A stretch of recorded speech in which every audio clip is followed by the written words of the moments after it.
मेरे प्यारे विद्यार्थियों, इस वीडियो में आज हम आपको बताएंगे गणित के अति महत्वपूर्ण प्रश्नों को जो इस NMMS यानी नेशनल मिन्सिम मेरिट परीक्षा में पूछे जाते हैं।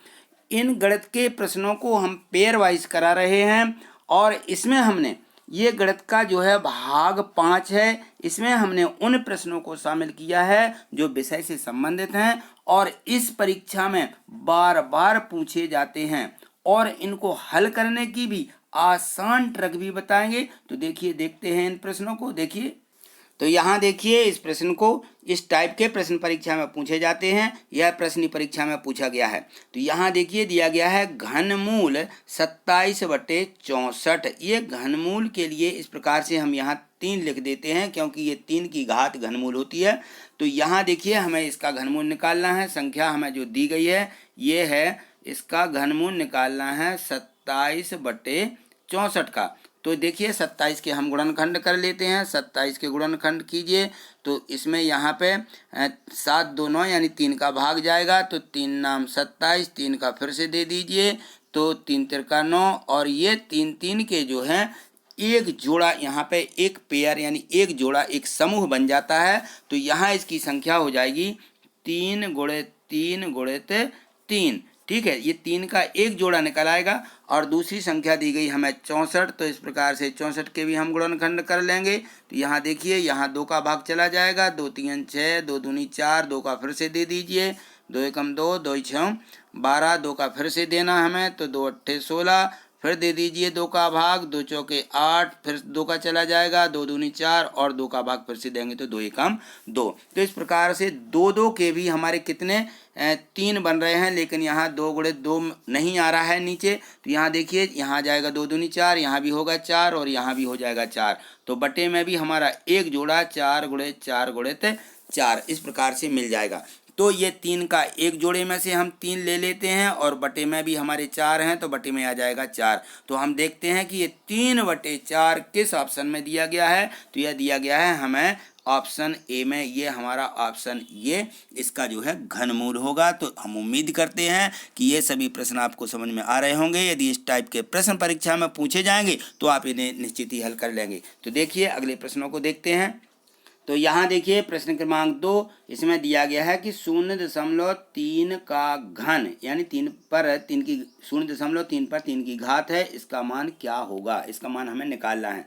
तो हमें यह 0.3 का 3 बार गुणा करना है। तो यहाँ देखिए हम इनको इस प्रकार से हल कर लेंगे क्योंकि ये 0.3 और इसका हमें घन यानी 3 बार गुणा करके निकालना है। तो ये 0.3 जो दिए गए, या तो इनका 3 बार गुणा कर लें या इस दशमलव को भिन्न में बदल लें तो हमारी संख्या इस प्रकार से हो जाती है। देखिए ये हो जाएगी 3/10 और यदि हम इसको 3 बार गुणा करते इस प्रकार से तो यह आ जाएगा 3/10 × 3/10 और × 3/10। तो यह संख्या हो जाएगी 3 तिरका 9, 9 त्रि ये 27, 27 बटे आ जाएगा 10 और 10 का गुणा 100, 100 में 10 का गुणा करेंगे तो 1000। इस प्रकार से हमें संख्या 1000 लिख लेना है। तो अब देखिए हमें दशमलव लगाना है। तो ये 1 के बाद 2 शून्य है, इसलिए 2 अंकों बाद हमारे यहाँ दशमलव आ जाएगा और 1 का ये दशमलव लग जाएगा। तो यहाँ आ जाएगी हमारी संख्या 0.27। अब हम देखेंगे कि यह किस ऑप्शन में दिया गया है। तो यहाँ पे हमारी 3 शून्य है, यहाँ पे 3 शून्य है तो 3 अंकों बाद हमारा दशमलव होना चाहिए। यहाँ देखिए इसको हम 3 अंकों बाद दशमलव इस प्रकार से लगाएंगे। तो यहाँ देखते हैं 0.1 शून्य आएगा, 2 आएंगे और 7 आएंगे। तो यह संख्या हो जाएगी 0.027। यह हम देखेंगे हमें किस ऑप्शन में दी गई है यह संख्या। तो ये दी गई है हमारे बी वाले में। तो बी वाला उत्तर हमारा सही हो जाएगा। ठीक, अगले प्रश्न को देखिए। तो यहाँ देखिए प्रश्न क्रमांक जो 3 दिया गया है इसको ध्यान से पढ़िए। इसमें लिखा है कि किसी घन का आयतन 512 घन मीटर है तो घन की एक भुजा क्या होगी। तो हमें घन की भुजा निकालना है क्योंकि घन का आयतन बराबर होता है भुजा का घन। तो हम यहाँ लिख लेंगे कि भुजा का घन बराबर भुजा का घन यानी भुजा पर 3 की घात। इस प्रकार से इसका आयतन हमें दिया गया है, कितना है 512, तो हम यहाँ लिख लेंगे 512। अतः हमारी भुजा बराबर क्या हो जाएगी, भुजा बराबर हो जाएगी 512 का घनमूल। तो यहाँ देखिए ये 512 लिखिए और इसका हमें क्या निकालना है, घनमूल निकालना है। यही हमारा उत्तर हो जाएगा भुजा का मान। तो यहाँ 512 का घनमूल निकाल दीजिए। तो 512 लिख करके इस प्रकार से 512 के आप गुणनखंड कर लें। तो 512 के या तो गुणनखंड कर लेते हैं या फिर हम इन संख्याओं का घनमूल गुणा करके ही निकाल पाते हैं। तो यहाँ देखिए 512 दिए गए हैं, 512 में पहले 2 का भाग लगाइए तो 2 दूनी 4 आ जाएंगे और 2 पंचे 10, 2 छः 12, तो यहाँ मिल जाएगा हमें 256। फिर से 2 का भाग चला जाएगा, भाग देते जाइए गुणनखंड विधि से ही। 2 एकम 2, 2 दूनी 4 और 2 अट्ठे 16, फिर से 2 का भाग दीजिए तो यहाँ आ जाएगा 2 छः 12, 2 चौके 8, फिर से 2 का जाएगा तो ये 2 तीन 6, 2 दूनी 4, 32। तो फिर से इसमें 2 का भाग जाएगा, 32 में 2 का भाग दीजिए तो यहाँ आ जाएंगे 2 एकम 2, 2 छः 12, 2 से फिर से चला जाएगा 2 अट्ठे 16 और यहाँ 2 का भाग देना है तो 2 दूनी 4 और 2 का दे देंगे तो 2 दूनी 4, यहाँ आ जाएंगे। यह हमारी संख्या 2 और नीचे आ जाएगी। तो यहाँ देखिए हमारे 3 3 के जो समूह हैं कितने बन रहे हैं ये हमें देखना है। तो यहाँ आ जाएंगे 3 3 का एक समूह ये हो जाएगा और 3 3 का एक समूह ये हो जाएगा और ये 2 भी साथ में है तो 2 गुणे 2 गुणे 2 ये 3 बार आ जाएगा। यहाँ पर हमारे ये जो है 1 2 यहाँ बच गया है और 1 2 ये है और 1 2 ये है। तो इस प्रकार से इसको फिर से देख लीजिए क्योंकि यहाँ जगह नहीं थी इसलिए थोड़ा कंजेस्टेड हुआ है। देखिए इसको फिर से। तो अब यहाँ देखिए ये 512 के हमने गुणनखंड किए हैं, 2 का भाग दिया 512 में तो 256 आएगा, 256 में फिर 2 का भाग देंगे तो 128 आ जाएगा। फिर 128 में 2 का भाग दीजिए, यहाँ 64 आ जाएंगे, फिर 2 का देंगे तो 32 आएगा, 2 का फिर भाग देंगे 32 में तो ये 16 आएगा, फिर 2 का देंगे तो हमारे आ जाएंगे 8 है और 8 में 2 का दीजिए 4 और 4 में 2 का दीजिए 2, 2 में 2 का देंगे तो 1।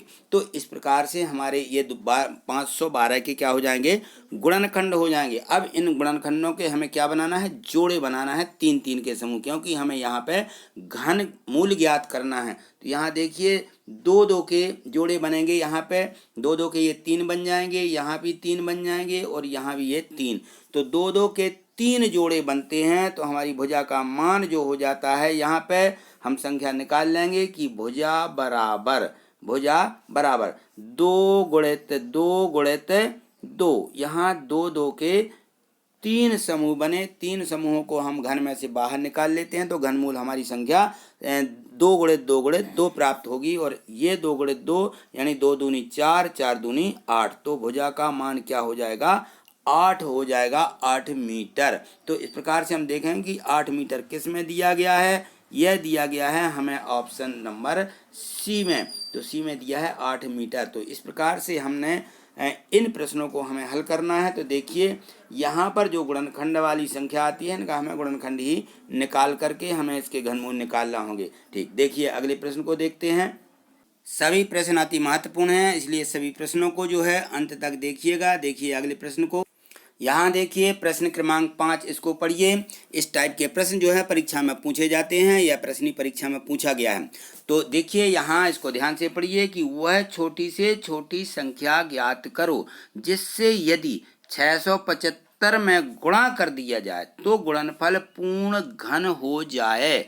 तो यहाँ देखिए जो 675 दिया गया है, इस 675 के हमें गुणनखंड ज्ञात कर लेना है। तो देखिए 675 के हम पहले गुणनखंड निकालते हैं। तो ये दी गई संख्या हमें 675 है, 675 के गुणनखंड कीजिए। 2 का भाग नहीं जाएगा, 3 का चला जाएगा क्योंकि ये संख्या जो है 6 7 13 और 5 18 यानी 3 से भाजित होती है। तो यहाँ देखेंगे 3 का भाग दीजिए, 3 दूनी 6, फिर से दीजिए 3 दूनी 6, 3 5 15, ठीक है। और यहाँ फिर से 3 का भाग दे दीजिए।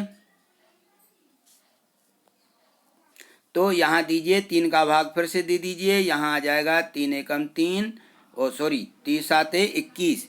तो यहाँ हमें सीधा 3 का भाग देना है तो 7 बार चला जाएगा क्योंकि यह संख्या आगे की हम संख्या इसमें जोड़ लेते हैं तो 22 हो जाएगी। तो ये हो जाएगी 3 7 21, बचेगा 1, 3 5 15। फिर से 3 का भाग दीजिए, 3 दूनी 6, बचेगी 1, 3 5 15।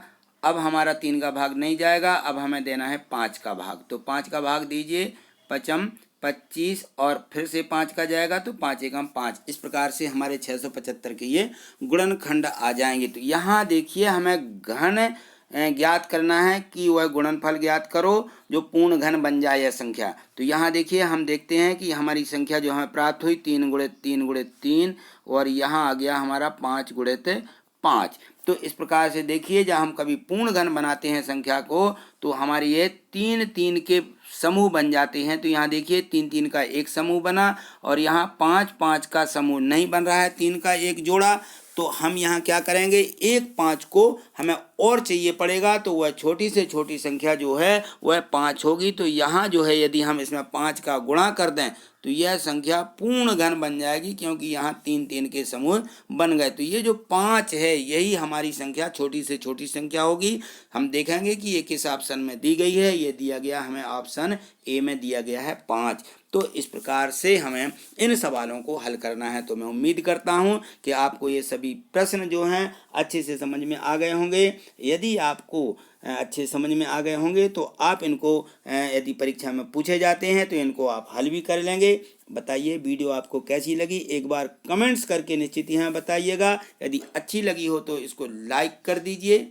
देखिए ये लाइक का चिन्ह बना हुआ है, यदि आप लाइक कर देते हैं तो यह चिन्ह इस प्रकार से दिखने लगेगा। इसको शेयर भी कर दीजिए। तो शेयर का देखिए ये चिन्ह बना हुआ है, सिंबल यानी ये चिन्ह बना है। तो यहाँ आप क्लिक करेंगे तो आपके जो दोस्त हैं जो व्हाट्सएप ग्रुप में आपसे जुड़े हुए हैं उनको भी यह वीडियो पहुँच जाएगी। और यदि आप चैनल पर नए हैं तो आप इसको सब्सक्राइब कर लीजिए। देखिए सब्सक्राइब करने पर आप हमसे जुड़ जाएंगे। देखिए यहाँ पे ये रेड से सब्सक्राइब लिखा हुआ है, इसको क्लिक कर देंगे तो आप इस प्रकार से ये दिखने लगेगा, यानी आप हमसे जुड़ जाएंगे। और ये जो बेल आइकन है इसको भी आप क्लिक कर दीजिए ताकि आपको हमारी सभी वीडियो की नोटिफिकेशन आप तक पहुंच सकें। तो मिलते हैं अगली वीडियो में अगले महत्वपूर्ण प्रश्नों के साथ। तब तक के लिए धन्यवाद।